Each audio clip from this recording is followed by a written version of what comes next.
Hello, everyone. I'm Jenna Paone. Welcome to A Mighty Blaze. This is our Lit Chick author interview series. I'm so thrilled. Today we have Renee Rosen with us. She is the author of The Social Graces. Welcome, Renee. How are you today? I'm good. So good to have you back. Oh, thank you. Yes, for those of you who missed it, this is my first official interview back after maternity leave, and I couldn't have asked for a better person to do it with today. This is awesome. Thank you, Renee, for being here. Thank you. So let's get started. Today we are celebrating the release of Renee's new book, The Social Graces, which chronicles this long-standing feud between two very charismatic and important historical figures. Before we get into it, I'm just going to read Renee's official bio, introduce her to those of you who might not be familiar, and we'll talk a little bit about The Social Graces. So Renee Rosen is the best-selling author of historical fiction novels Park Avenue Summer, Windy City Blues, White Collar Girl, What the Lady Wants, and Dollface, as well as the young adult novel Every Crooked Pot. Her new novel, The Social Graces, a story about the Mrs. Astor and Alva Vanderbilt, or Alva Belmont, depending on how you'd like to know her, vying for control of New York society during the Gilded Age. It's going to be out on April 20th from Penguin House, Berkeley. Renee is a native of Akron, Ohio, and a graduate of the American University in Washington, D.C. She now lives in Chicago, where she is at work on her new novel. And of The Social Graces, Parade says, Rosen always writes whip-smart women, and I can't wait for her depiction of notorious social dragons Alva Vanderbilt and Mrs. Astor, who battle for control of New York society during the Gilded Age. Bridgerton's Lady Whistledown and Lady Danbury have nothing on these two. And Publishers Weekly says it's witty and beautifully imagined. Rosen delights with breezy dialogue and keen insights into the era. Historical fans will love this. Welcome, Renee. Thank you so much for being here. Thank you. Thank you. I'm so excited to talk to you about this novel. We've talked at length privately about how I have an obsession with Alva Vanderbilt and the Gilded Age in all facets of the Gilded Age. I live near Newport, Rhode Island. I actually got both engaged and married in Newport, Rhode Island. I have always dreamed of being a Gilded Age debutante. This book is right up my alley. Can you tell us a little bit about what got you interested in the Gilded Age, in these women? What was the kernel of the idea for this book? So I remember I had finished Park Avenue Summer, and it was time for what's her next book? What's she going to do? And that always takes a village. And I had written about the Gilded Age before in Gilded Age Chicago and What the Lady Wants. And my agent and my editor, their emails must have just crossed in cyberspace, because my agent said, what about something with Consuelo Vanderbilt? And right on the heels of that, my editor came in with, how about Gilded Age New York? So I'm like, okay, that's got to be a sign. So I started doing some preliminary research, and this feud between Alva Vanderbilt and Caroline Astor just leaped out at me. It's like, I don't think I've read about that, the two of them going head to head before. And I just thought, oh God, this is going to be fun. Mm-hmm. This is going to be really fun. So it's sort of, I'm sort of dating myself now, but for people who remember Dynasty in the 80s, the cat fights between Crystal and Alexis. And is that typical for you when you write? Do you usually approach from let me find an era because I know your last few have been a little more recent, and like Park Ave Summer and Windy City Blues were both in the 60s. It's more recent historical fiction, and this is a little bit further back. Do you kind of go to an era, or do you find a figure that you kind of want to explore? Do you have I do not have a process. It's always, I keep a laundry list of but I'll come up with everything like the invention of the brassiere. That's got to be interesting. We'll do that. And I have a lot of bad ideas. I have a really bad idea file. And we all put our heads together. And, I really could not do it without my editor and my agent. That's they save me from myself many times. So as a good editor and agent should. I mean, that's the whole point, right? Is you have somebody to kind of bounce these ideas off of. And they go, no, you do not want to do that. Well, let's talk about the women for a minute, because this really is, and for those of you who maybe aren't a giant history nerd like myself and haven't delved into this, or a wannabe debutante as I am. I think you'd be a fabulous debutante. This really was a big deal. So let's kind of set the scene first. Let's talk a little bit, Renee, about, can you explain the situation? Like, what is the world that we're entering into? Because we have the Knickerbockers, we have the new money. You know, when we hear now Vanderbilt, we think, oh, the Vanderbilts are like one of the premier families of the United States. They're kind of like our US royalty.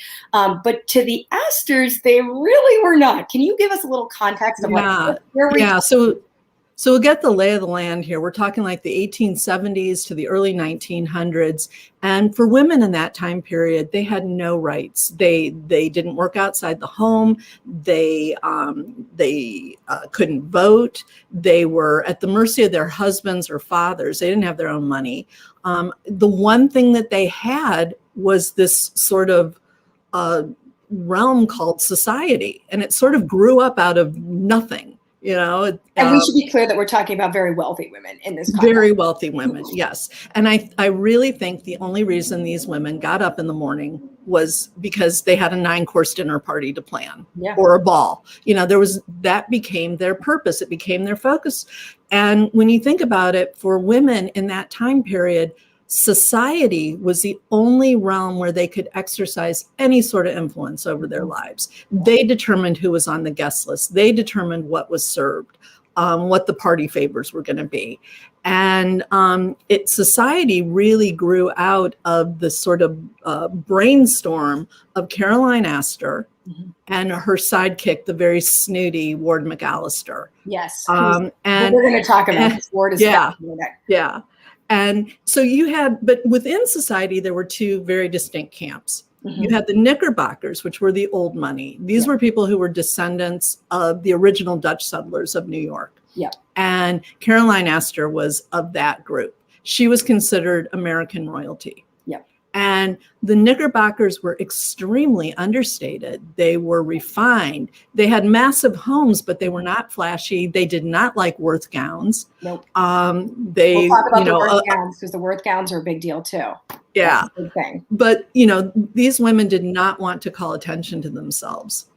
And then post-Civil War, you had the robber barons, you had the Vanderbilts, you had the Carnegies, the Rockefellers.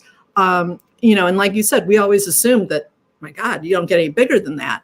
But the Knickerbockers looked down their nose at these nouveau riche, new money. They were so eager to show off their flash and all that they had. And they just thought, oh, these people are so tacky. We don't want our daughters near them. So we'll keep them out. We'll create this very exclusive society. In fact, we'll draw up a list of 400 names that we think you're either in or you're out. And Caroline and Ward McAllister were the gatekeepers of that.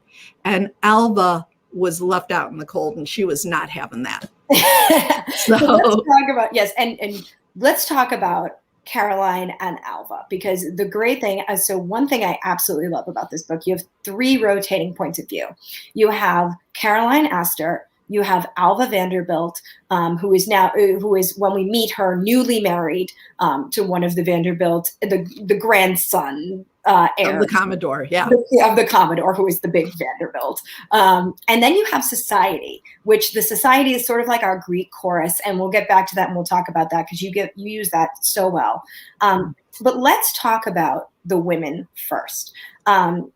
Did you have was one of the women a little more appealing to you? Did you have an easier time getting into the headspace? Because you do such a good job of moving between the two of them. And I'm always like, when I'm in a Caroline chapter, I'm on Caroline's side. And when I'm in an Alva chapter, I'm on Alva's side. And I think that's a really hard trick to pull off.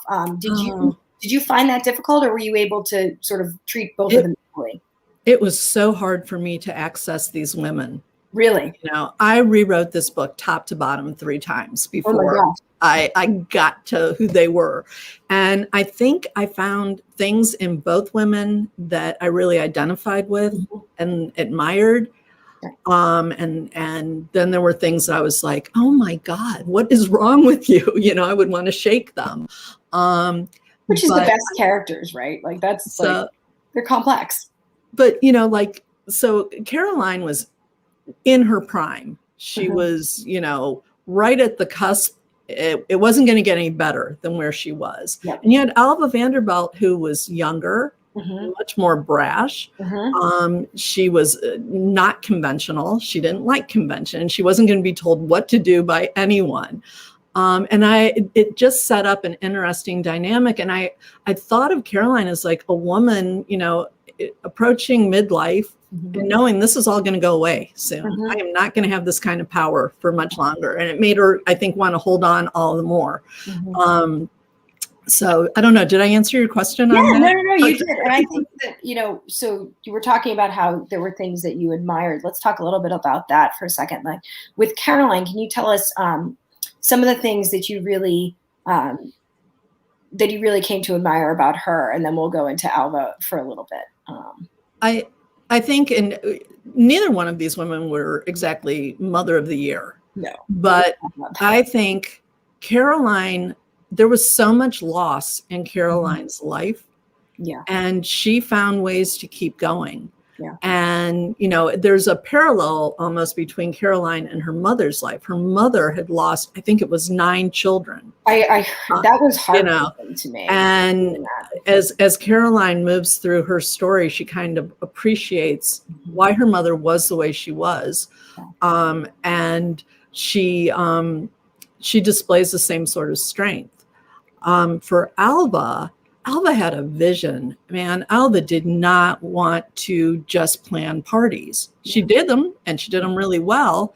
But she was also, for all intent and purposes, she was an architect. She wasn't licensed, but she certainly spoke the language. She designed Petite Chateau, which was her modest little mansion on Fifth Avenue, and then Marble House was her baby in Newport. But she also just even in terms of convention society-wise, husbands could do whatever they wanted. And the wives just, looked the other way. Yeah. And they all had mistresses. They all visited brothels. It was just a given. And if they wanted to come back and, knock on your bedroom door, you had to let them in. You couldn't say no. And when Willie K. Vanderbilt, who was Alva's husband, started playing footsies, and I don't want to give away any spoilers, but she said, not on my watch. This is not happening. And she broke with convention. She was really a trailblazer. And, in her later years, she got involved in the women's suffrage movement. And I think that was a really sort of natural progression for her. And I mean, it really was not done that you would get divorced. I mean, that was ultimate taboo. Absolutely unheard of. The fact that not only did she get divorced, but she kind of rose up from the ashes and became an even more influential person she's really an interesting figure. And on that note, so let's talk a little bit. I know I'm seeing questions about research. So let's talk about your research process, because tell me about it. What was your research process like? Did it involve, obviously we're all stuck in our houses now. Were you able to get to Newport before then, or were you there virtually? What kind of sources did you use? Let's talk about research a bit. So, thank God I did my research pre-pandemic. So, and I'm big on see it, touch it, feel it. Yes. So we did go to Newport, and for those who might not be familiar, Newport was a summer playground for the upper crust. Yes. And for anywhere from 6 to 12 weeks out of the summer, they packed up and went to their cottages that were 50 and 100 room, mansions, but they called them cottages. And the women packed 90 ball gowns to get them through that time period, because all they were doing was changing clothes for this luncheon and that stroll and this ball and this, barbecue and all. And so one little personal fun story that happened when we went to Newport. All these houses Bellevue Avenue is the main drag. Yep. And all the cottages are sort of butted right up against the ocean. And there's Cliff Walk, which goes around the perimeter. And it was a beautiful day. We decided I really wanted to see the back of Marble House and Beechwood and all that. And we start walking, and Renee, being who I am, was absolutely oblivious to all the warning signs along the way. There are things like proceed at your own risk, 50-foot drops, please proceed with caution. And I'm not paying any attention. And it's very rugged. I was not wearing sensible shoes. We get to this impasse where it's all like a bunch of rocks on top of each other. Oh, John practically had to carry me over. And he's like, we need to go back. And I said, no, I can't cross over that again. I won't make it. Little did I know that was a cakewalk compared to what was ahead. And it's a long walk and there's no getting off. You're in it. Yeah. Yep. So, and there's a scene in the book. I thought, if I survive this, I'm using this somehow in this book. And so there is a scene in the book where someone gets trapped on a cliff walk. And that came sort of out of my own experience. From there, we went to New York, and sadly, the Gilded Age just isn't represented there anymore. Caroline Astor's townhouse is now where the Empire State Building was.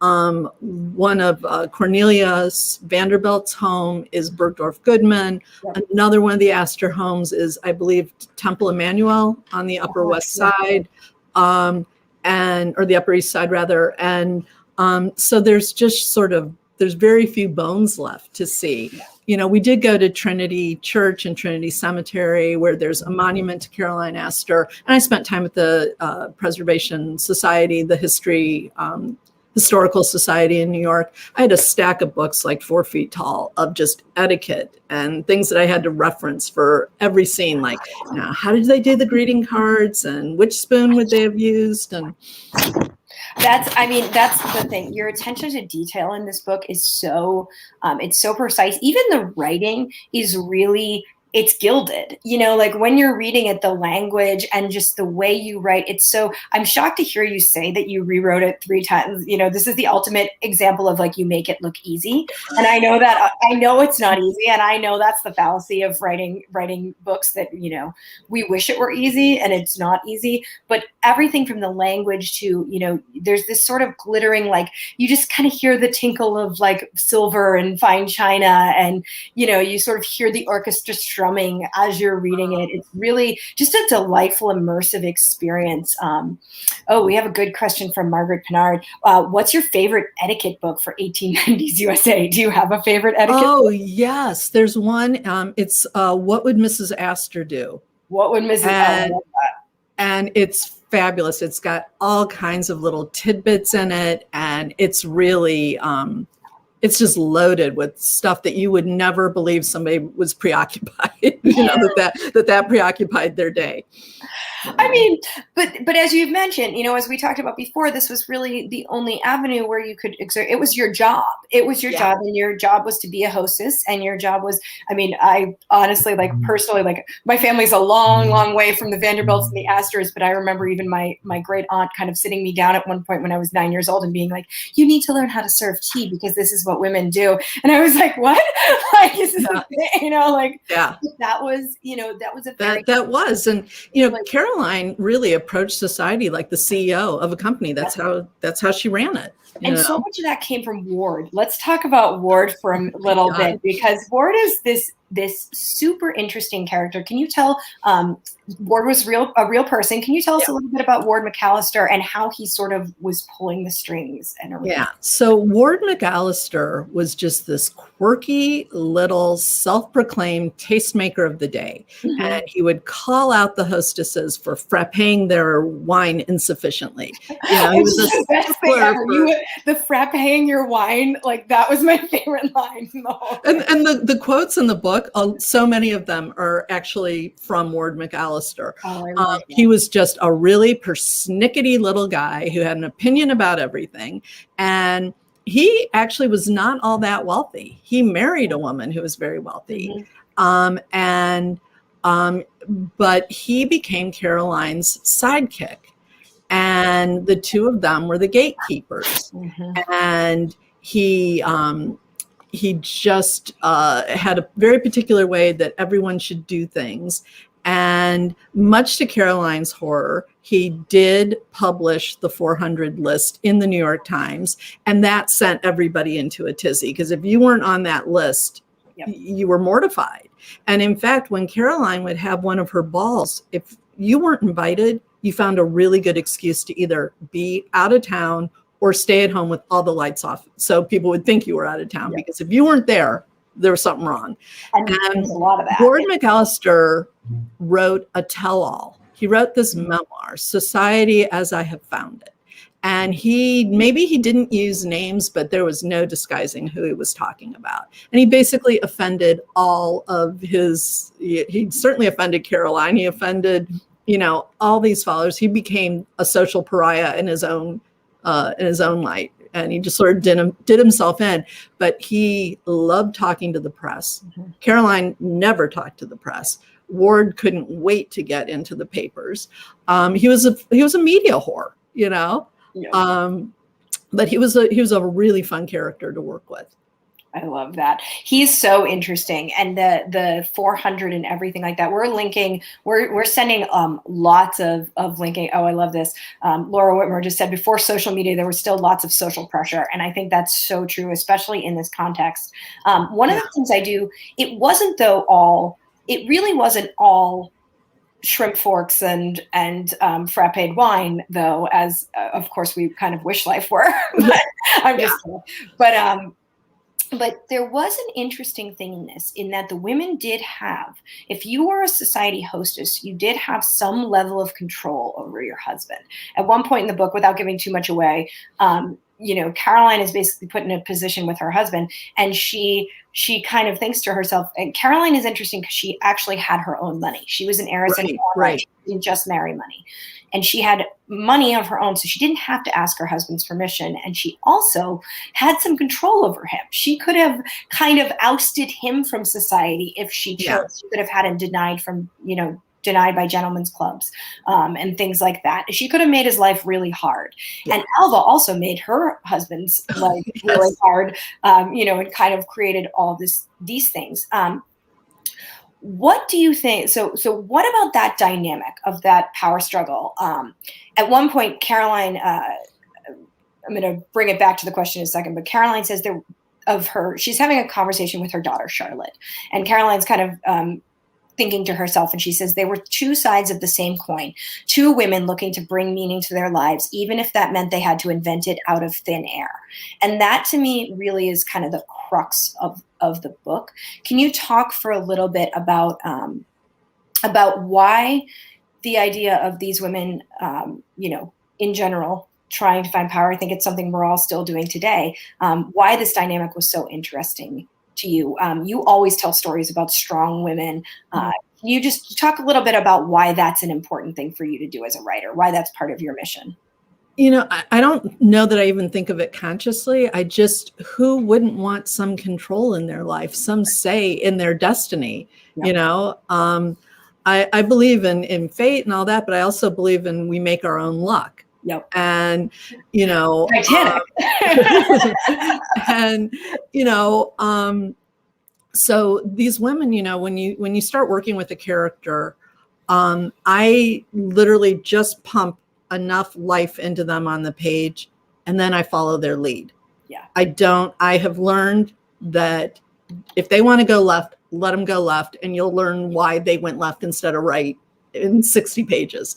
So, but these women, Caroline was such a unique case because, first of all, she thought that one's wealth should be inherited, not earned. I love that. And, nice job if you can find it. And she was unique in the fact that her father had been wealthy and left her a great deal of money. Yeah. So as you said, she didn't have to answer to her husband. Yeah. She was more powerful than him. She was the most powerful woman in New York. Yeah. And, her husband, William, would, he'd try and do something and she'd yank the chain. Yeah, she wore the pants in that family. No doubt about it. And Alva, in her own way, she took charge of Willie K. And, she stood up to him at a time when wives just did not do that. And even Caroline's daughters they really gave Caroline a run for her money in terms of each one of them, had to be, there was a question put to them. Am I going to follow my mother's footsteps and carry on society? Or is that ever going to be enough for me? And some of her daughters just could not abide by that. And so, they had to flex their muscle as well. And so no, sorry, continue.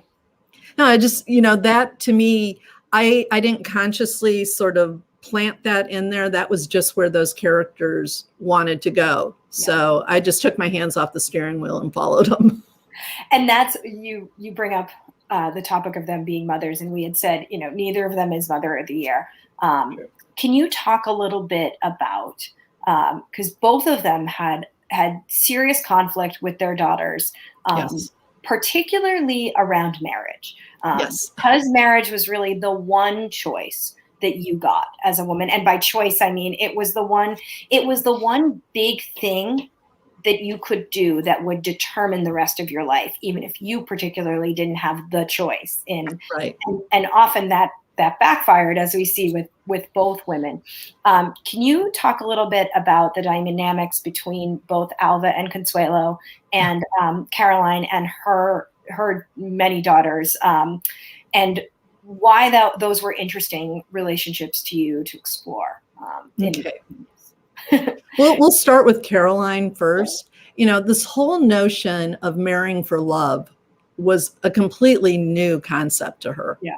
You married someone with the same type of breeding and background that you had, and you just you made babies. Right. She had many babies in very fast succession, and that's what you did. Yeah.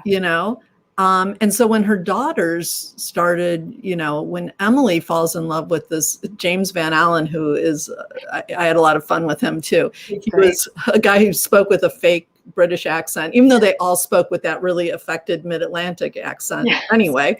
And, her family did not approve because he was new money and all that, but Emily loved him. And again, I don't want to give away spoilers, but their hands were forced. In that situation of, how Emily actually ended up with him.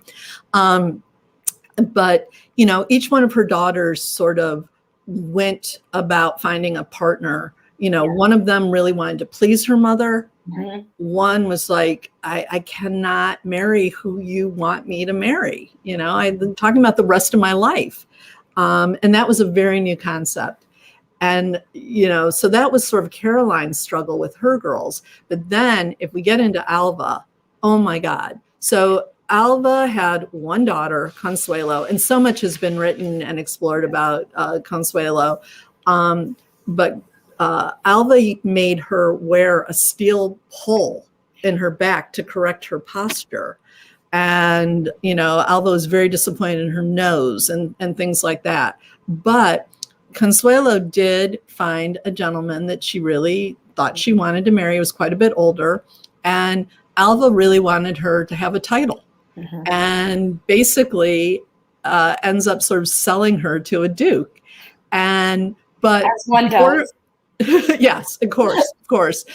But before they get her down the aisle, there is all kinds of, and this stuff really happened. Yes. I mean, she was locked in her room. Exactly. And, Alva did sort of keep watch on the mail and made sure that her, lover couldn't contact her. And, and I read this, I thought, oh my God, what was going through her mind? And how do you make her how do you find the humanity in what she was doing?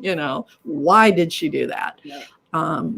Well, you do a really good job of setting up her, the reader's sympathies with Alva at the beginning, so that with both women, so that when, you do a good job of justification.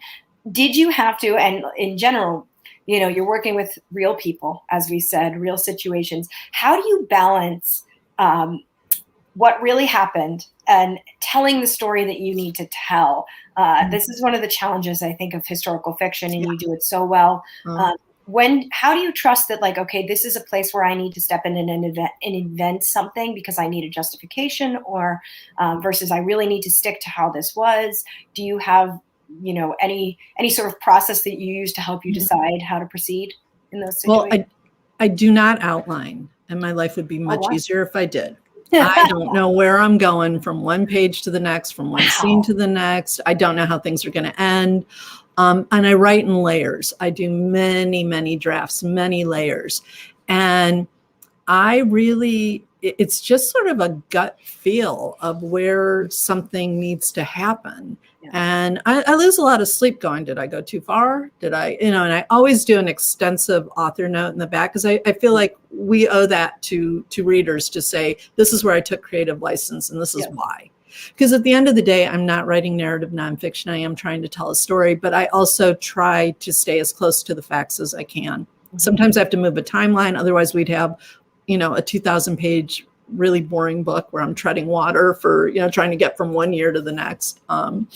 So going back, I'm like fascinated that you don't outline as a historical fiction. I think that's so cool. And I'm very jealous of you, because I'm not sure my brain could do you then try to become an expert in the story first? And so, and then you're able to go back and change it, or do you do research as you go as well? I get enough of a foundation that I know who the key players are, what the main dynamics, what milestones I need to hit. So that's kind of percolating in the back of my mind. And then I'll start writing. But like I said, this book really kicked my butt. I mean, 3 times. I just could not crack it. And little by little, it sounds really weird, but I seriously do let my characters take the lead, and they tell me their stories. I feel like a character has a certain destiny to fulfill. And once you breathe enough life into the page, then they're like, I don't need you. You just sit back and keep typing, and I'll tell you what to say. So, and I've learned not to try and control them too much. Mm-hmm. So a lot of it just sort of comes out of, I guess as organically as it could be. And this is something that could have happened, and maybe did, maybe didn't. It's so great to hear you talk about this. And this is one thing that I'm going to just stay in this for a minute, just because I think it's really interesting. Because I think every writer, comes up to a point where they're like, I don't know if I can continue telling this story. I don't know if I can tell this story. Clearly you found a way to tell this story, even as you say, this book kicked your butt. But what do you do? What do you do, Renee, when you're in the moment of, I don't know what I'm doing with this? How do you get yourself in a place where you kind of can move forward? Do you do anything special? Do you take a break? Do you, write longhand? Do you have any little things that you do, or do you just tricks? Do you have anything that you do? Yeah, I think with this, there really is some truth to it's darkest before the dawn. Yeah. Because I had really reached a point where I think the second draft had gone through, and I knew it wasn't right. Mm-hmm. And I had beta readers that are like, I don't think so. This is not really working. And just when I thought, like, I really cannot do this, a little bit of light opened up, and then it kept getting wider and wider. But I have to give an awful lot of credit to my editor, who is amazing and so patient. We were on the phone for literally hours talking about how to tell this story. Do we need to bring in, another character? Did we need to do this? Do we, and it was really like almost trial and error in the beginning, Did you change anything structurally? Did you change the point of view, or did you have a different setup originally? Yeah, I started off, I've always had this just love affair with third person omniscient, like bel canto, it's like when it's done well, I think it's just, but it's also one of the hardest points of view to nail and to do it well. Yeah. And I attempted it, but just because of the volume of research, how am I going to serve this up in a way that goes down easy, that isn't an info dump? And I got about maybe 100 or so pages in, and we looked at it, and it's like, there's so much distance. I didn't have the chops to get the reader close enough to the characters. Yes. And so we scrapped that. And then I had an unnamed narrator. Ah. And she was telling the story. And that also didn't work. Because I had no idea who she was. I'm like, she has to be somebody at the end of this book, but Yeah. I have no idea who this person is who's telling the story. And then we backed all the way up. And after many, many hours on the phone, I finally I pulled the right thread and it opened up. Yeah. Wow. I mean, I love hearing that because, and I think it's so well balanced. When readers get this book, as a reminder, it's out on April 20th. And we're going to give you lots of advice on places where you can get it. Obviously, we always love bookshop.org and independent bookstores to pick it up. But one of the things when you read this book, we have Alva, we have Caroline, and then the society. You really use the society to kind of give us all those lovely, juicy details. I mean, that's when we're talking about the Worth gowns and, the Hunt architecture. And we're learning about some of the other people in this world who are also wonderful. Let's talk a little bit about some of our extra cast here. I know you and I were talking before about Mamie Fish. And for those of you who don't know, the book opens with a controversy between Caroline and Mamie Fish. Can you tell us a little bit about Mamie Fish, who she was? Yeah. And, I could have written an entire book about Mamie Fish. And she maybe was you the will. hostess with the mostest. She was new money. She had a laugh like a hyena. Yeah. She had a tongue like a razor, she just, and she went to the opera every week, claimed she hated As everyone it. did. Yeah, whether you liked it or not. She claimed she hated the opera and that her favorite instrument was the comb. She would, when she was receiving guests, she would literally say to them like, "Oh, how do you do? I completely forgot I invited you. And please come, make yourself at home. And no one wishes you were there more than I." She would just insult them right to their faces. And she would really just, she got under everybody's skin. And she threw, one of my favorite scenes in the book is she throws a ball for the mysterious Prince del Dorego of Corsica. And he turns out to be a chimpanzee. And there's this little chimp. And, it's just, she did like these outrageous things like that. And, there was a dog ball where people brought their dogs to the balls. And she actually spent $15,000 on a diamond collar for her dog that would have cost like $300,000 in today's money. I mean, like Paris Hilton probably did the same thing. Like, I mean, like it's not that different. We're really we've changed, but we haven't changed all that much. Yeah. I mean, it's not out of the realm of possibility that the Kardashians would have that kind of party. Yeah. And I still don't know why. I still don't really know who the Kardashians are and why I'm supposed to follow them. Like that's my favorite thing that they're everywhere, but I've never seen them. So. Renee, I knew I loved you, but now I love you even more that you say this. And I just love like the picture of like what Caroline Astor would say about the Kardashians is to me like just like Mamie would be like right at home on like the Real Housewives or the Kardashians or something. But I feel like Caroline Astor would be like I'm not doing reality TV. I'm not doing any of this. And if you think of it in that context, like there's, we still do these things. We do there's always going to be ridiculous rich people who do ridiculous things. Right. And we're in this weird time where there's we're in the midst of this social reckoning with inequality and everything like that. And I think sometimes it's easier. I know it's easier for me to kind of look in the past and be entertained by it in the past, as opposed to in the present, looking at it. Right. Yeah. Like, feeling all these complicated emotions about it. And I'm wondering just in general, because obviously you gravitate towards historical fiction. You do have a YA novel, but this is really, this is the genre that you really excel in storytelling. What is it about telling stories about the past that you that so appeals to you, and that you find that you're able to find your way into stories with this? I think I'm curious in nature and I love learning about things. And I tend to take on subjects that I know next to nothing about.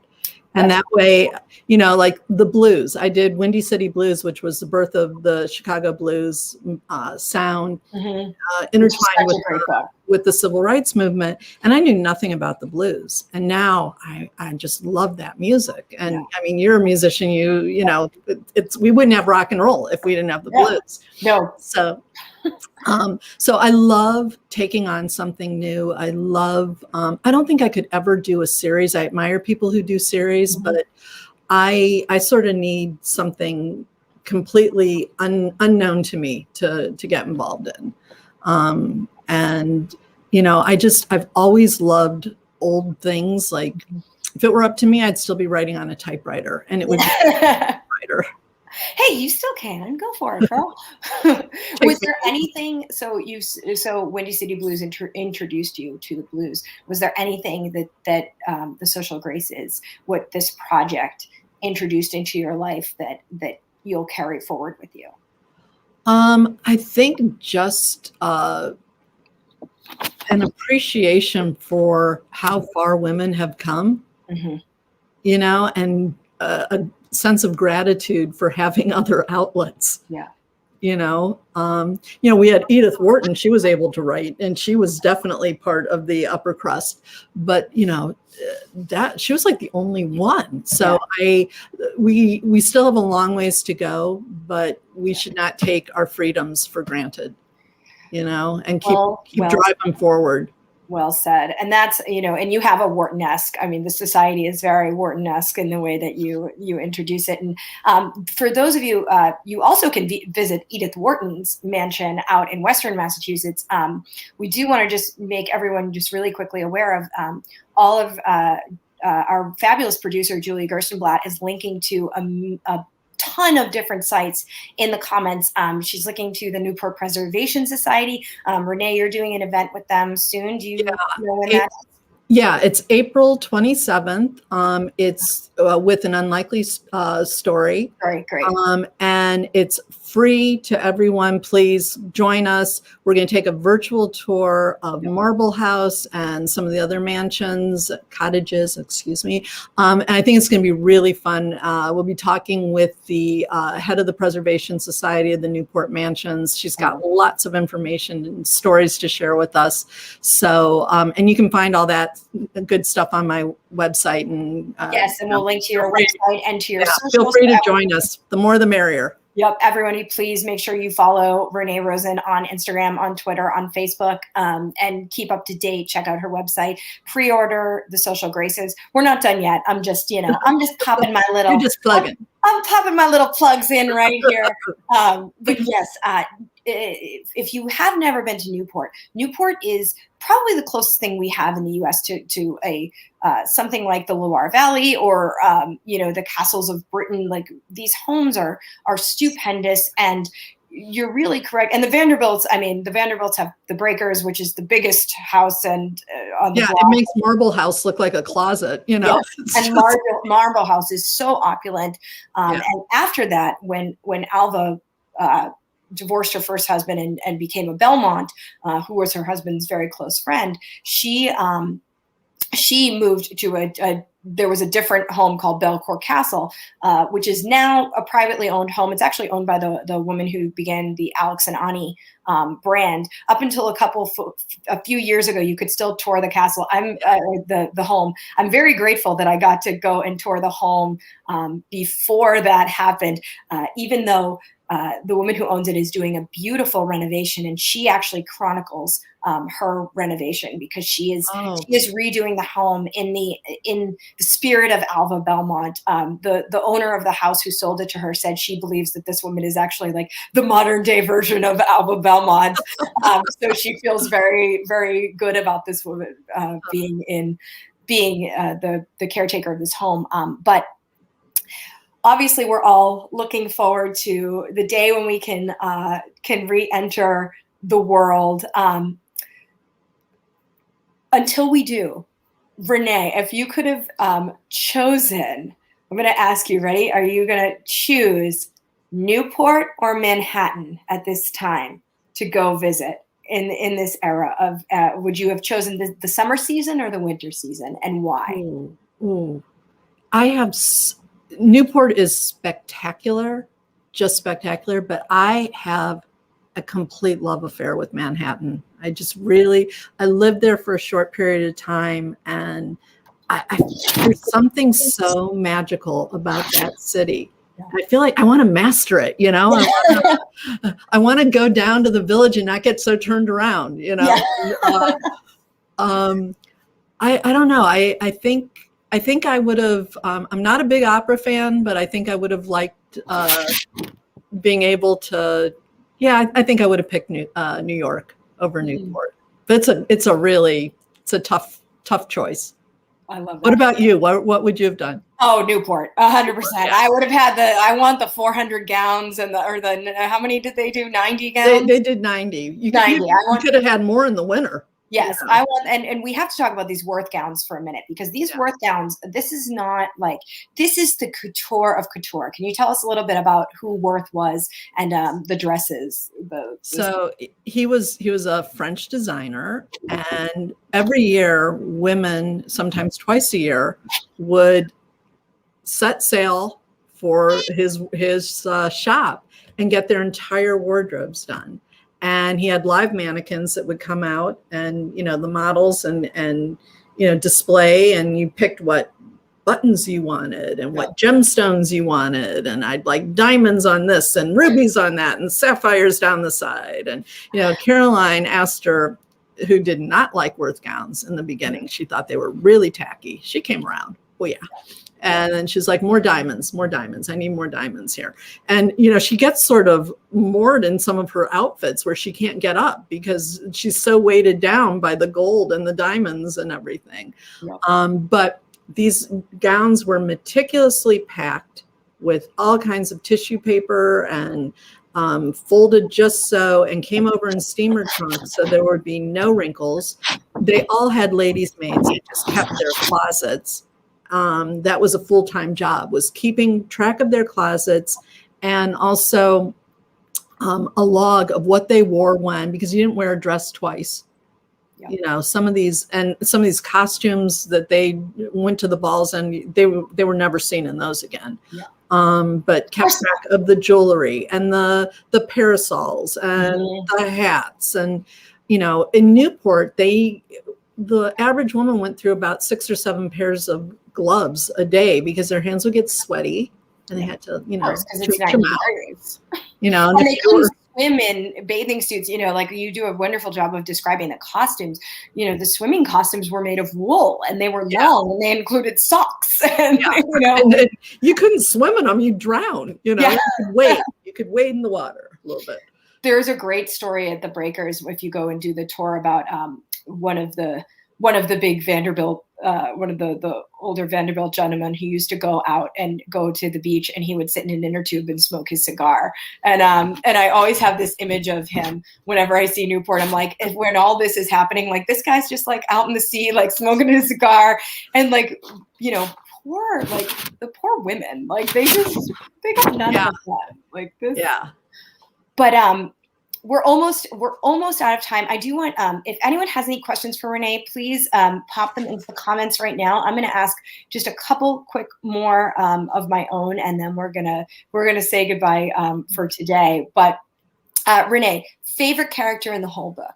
Give me who is. It can be minor, major. Who do you have? Somebody that you particularly love? Yeah, Puss. So Catherine Puss Strong. Kate Puss Strong, was a socialite who loved all things feline. And that's why they called her Puss.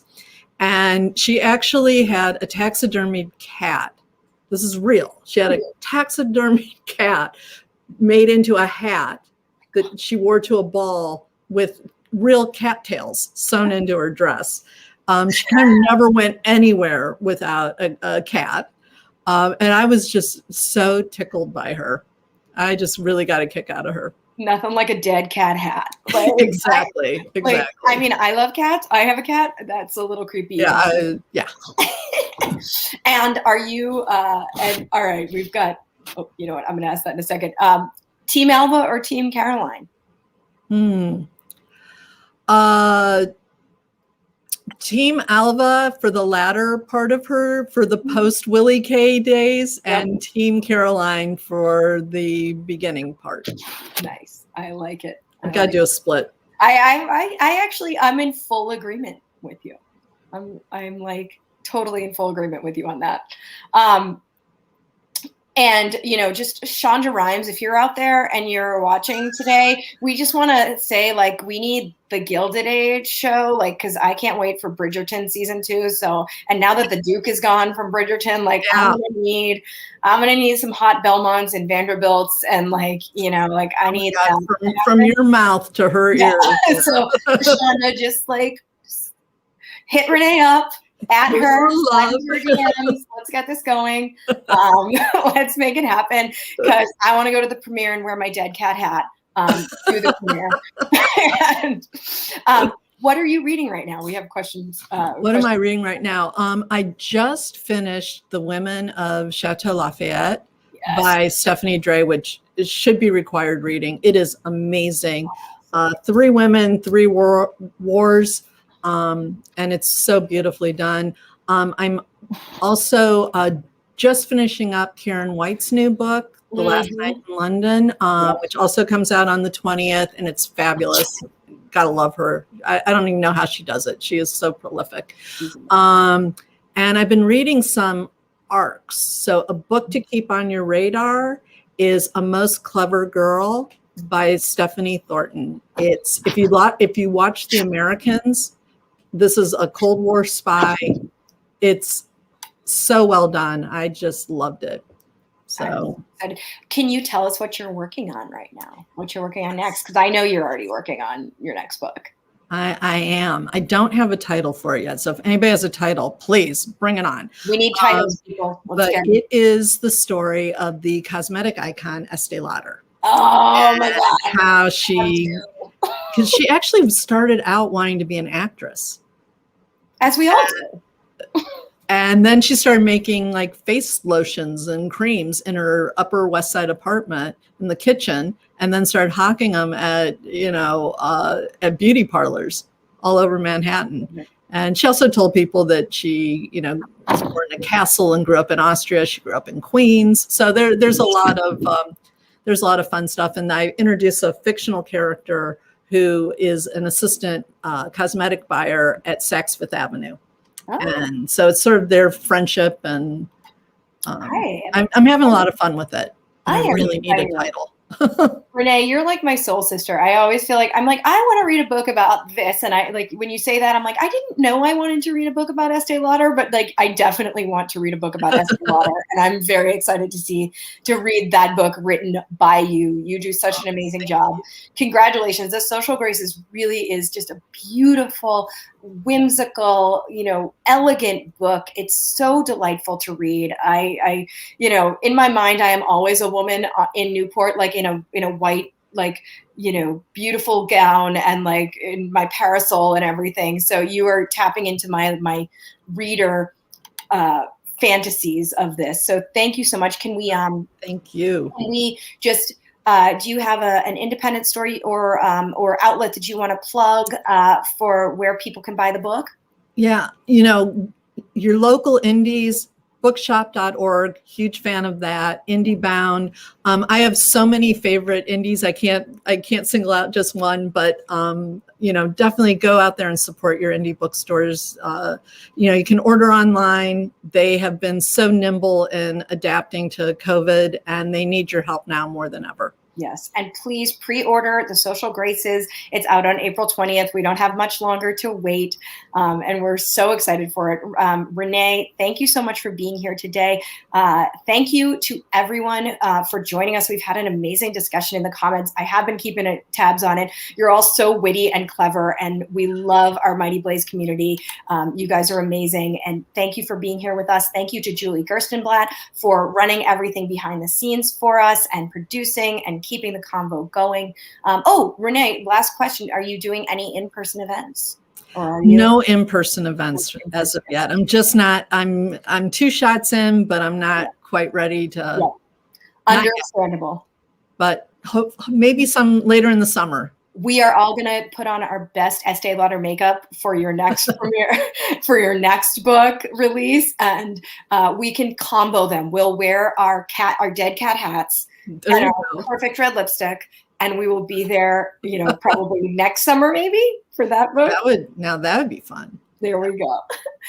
Any parting words to our folks here on A Mighty Place? No, I just, I appreciate what you have done. You stepped in during COVID and really gave a platform and an outlet for so many authors and for readers. And, I love catching the shows. I learned so much. It's like I get to, learn about the different authors and their books. And it's been just a real treat. And I'm so pleased that you asked me to be part of it. Oh, we just love you, Renee. Thank you for being here. And thank you to our founders, Jenna Blum and Caroline Levitt, Absolutely. Who really have mobilized this community, created and mobilized all of these people. Thank you for being a part of it. Thank you to our viewers.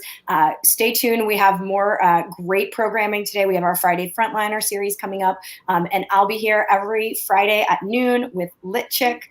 And we're diving into all your favorite women's fiction, rom-coms, historical fiction, chick lit, whatever you want to call it. We're celebrating it. And Renee Rosen, congratulations on the Social Graces. Thank you. Thank you so much. We'll see everybody next time.